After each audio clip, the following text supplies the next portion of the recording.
there's a beautiful story from the history of Al-Andalus where the Khalifa at the time, he wanted to find someone to marry his daughter. And the Khalifa, he doesn't just want, anyone to, it was his son. He didn't want just anyone to marry his son. You want to find the best girl available. So he made a proclamation in the city of Cordoba. He said, if there is a family who has a girl that's of the age that's ready for marriage, meaning maybe, 16, 20 years old, put a candle in your window tonight.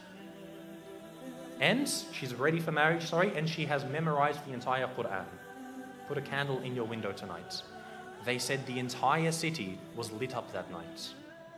The entire city was lit up because there were so many young girls who had memorized the Quran. So he said, Khair, my son can't marry that many women. So he said the next night, any of you who has a daughter who's of the age to marry, who has memorized the entire Quran and also one of the certain books of Maliki fiqh, put a candle in your window tonight. It was said again that night, not as much as the night before, but almost again the whole city was lit up by candles.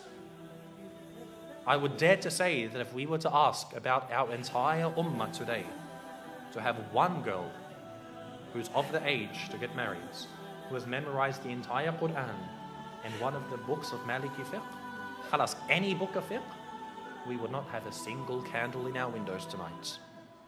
This shows the state of the ummah. And this is a sign that we see when our women are educated, the ummah is strong. For the men to be educated, khalas, men are always going to be educated. They're always going to be needed. You're always going to need an imam. But the true test for the ummah is when the women are educated. You see today, most of our women, some parts of the world, the women can't even go into the masjids. They won't even have a space for them in the masjids, let alone educating them. You find, khalas, she knows how to cook and clean, perfect, mashallah, this is all we need. No, they must be educated. This is why Andalus, it was seen as a high time for the ummah to know about Islam. No, I'm not saying for her to go to university and study liberal arts and accounting. I'm talking about Islam.